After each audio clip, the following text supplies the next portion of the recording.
Yo, welcome back. All right, we're going to do the sandwich theorem today, sometimes known as the squeezing or pinching theorem. So let's start with what you would see if you picked up a textbook. So let's read what it says formally here. It says if g of x is less than or equal to f of x, less than or equal to h of x, for all x not equal to c, this little cool symbol upside down A means for all x or for every x not equal to c in some interval about c, and you happen to know that the limit of g of x as x goes to c is equal to the limit of h of x as x goes to c, say L, then you can say the limit of f of x as x goes to c is L. I mean, just reading that makes zero sense, right? So, oh my goodness. Let's informalize this a bit. So let's start off with why would you even ever think to consider to use such a theorem, the squeeze theorem? Well, that's what this is here. So suppose that we cannot show that the limit of f of x goes to c equals L directly.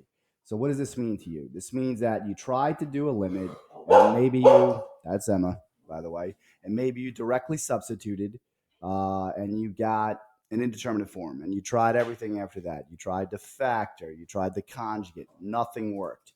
So basically, you're not able to show the limit directly. You may be able to make a table and say, hey, the table suggests what the limit is, but you can't do it directly. There's no direct algebraic procedure. So basically, all else is failing, right?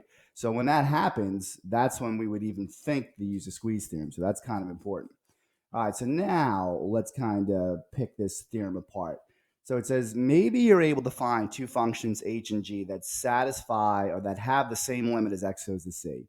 And maybe also they're squeezed between h and g by this inequality. So in other words, you're trying to find the limit of f, but you're able to find these two other functions, g and h, that kind of put f in the middle.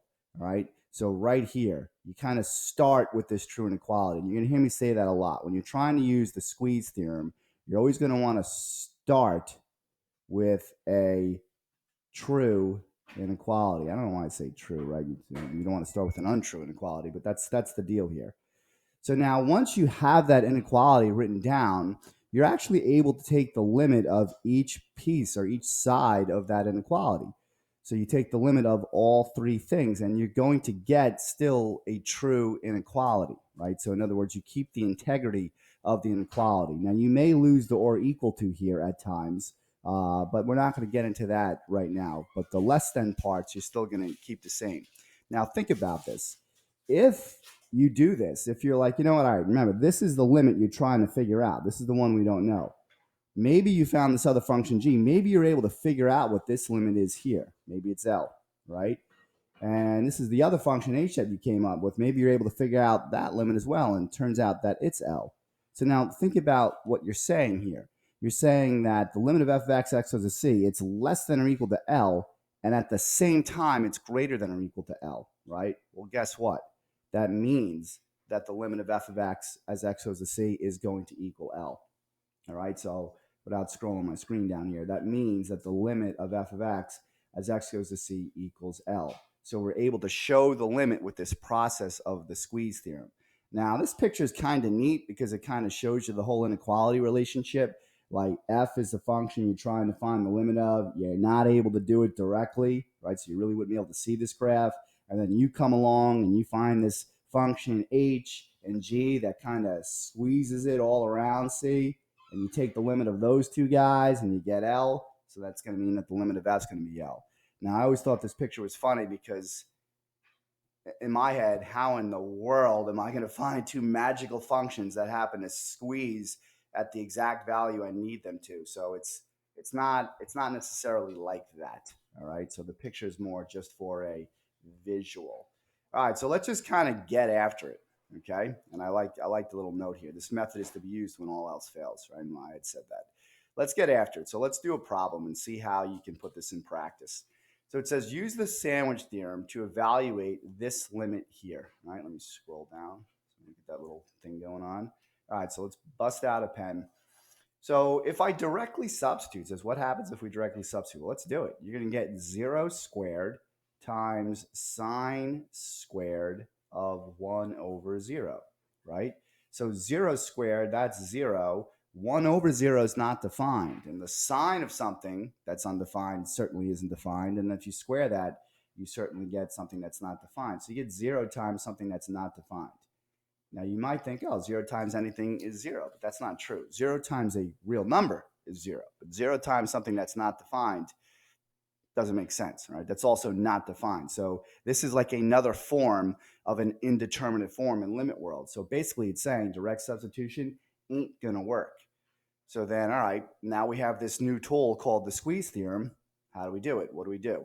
Well, you have to start with a true inequality, right? So in other words, you have to pick an inequality, and the goal is going to be that in that inequality, the function that you're trying to take the limit of, you got to get that in the middle of your inequality.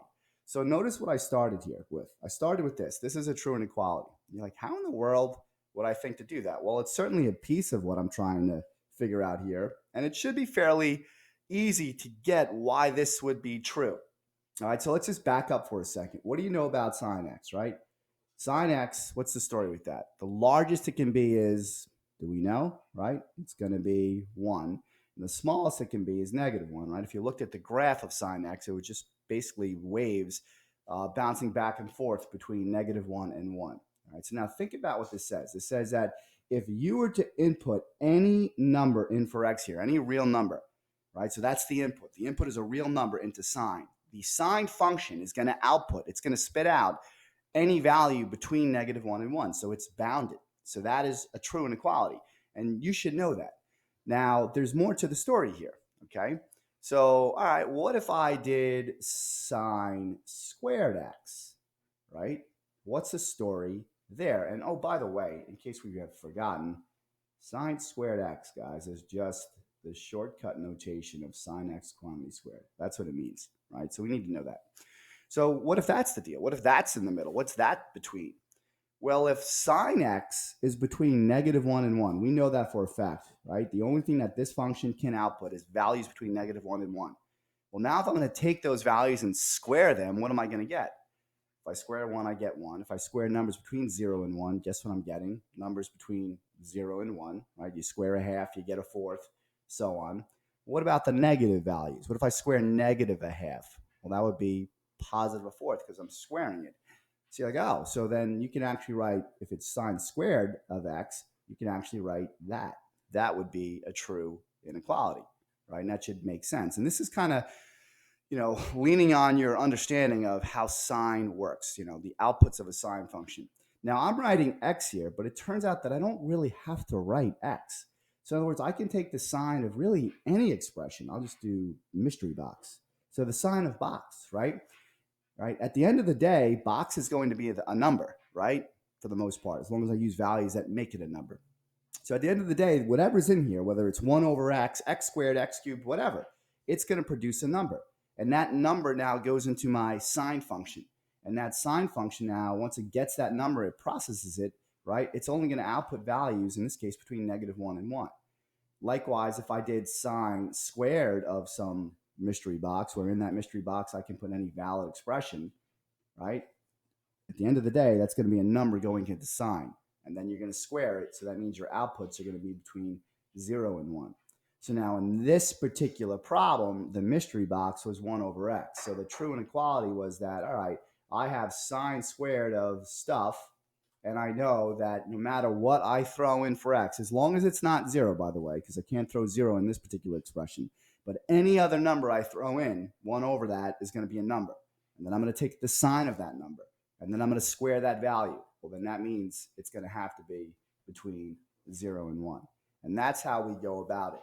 And quite honestly, the problems that we give you with these squeeze theorem questions, you're either going to be starting with a true inequality that looks like this, or a true inequality that looks like that, all right, where it's sine squared.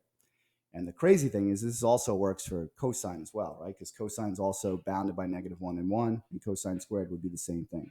So both of those functions, it's almost like you have 4 inequalities that you're thinking, all right, which one is he going to ask on the test? Okay? All right, so that's just starting with the true inequality, and that's just understanding that the inequality is true. What the heck do you do now? All right, so let's scroll down. Let's see where we are at in these notes here.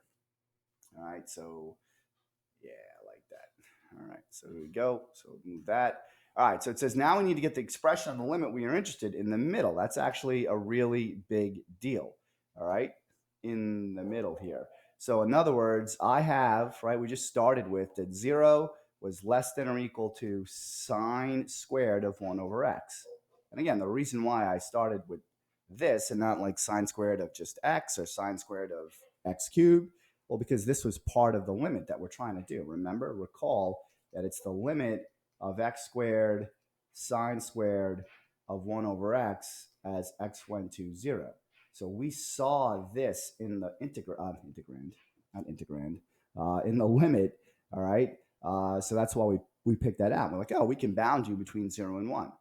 But now I need to get the whole thing in the middle that I'm taking the limit of. So that's pretty easy. I just, what am I missing? I'm missing an x squared. Well, go ahead and put an x squared there. How do I put an x squared there? I'm going to multiply this inequality by x squared, right?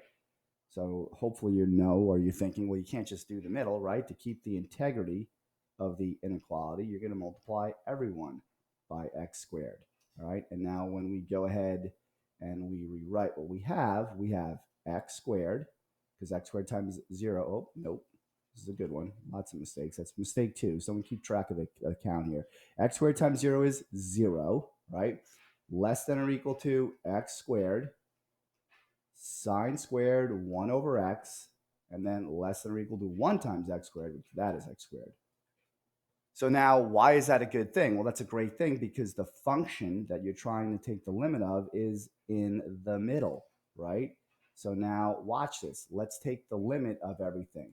So let me do the limit of 0 as x goes to 0, less than or equal to, let me write the limit as x goes to 0 of x squared sine squared 1 over x. And then let me write the limit of x squared as x goes to 0. Right? Now the idea was to get the thing you were trying to get the limit of in the middle. I have it in the middle. Right? This was the original problem that we wanted to do. So really I wasn't able to do this with any technique that I knew. Right? And again, when you do this limit of all the parts of the inequality, you keep the integrity of the inequality. You can do this. You can do this. So you're like, all right, so this I don't know, but maybe I know this. Do you know the limit of 0 as x goes to 0? Hopefully you're saying, yeah, I know it. It's 0, right? Do you know the limit of x squared as x goes to 0? Well, yeah, you do, right? Just chuck in 0. 0 squared, you get 0. So now think about what you're going to write here.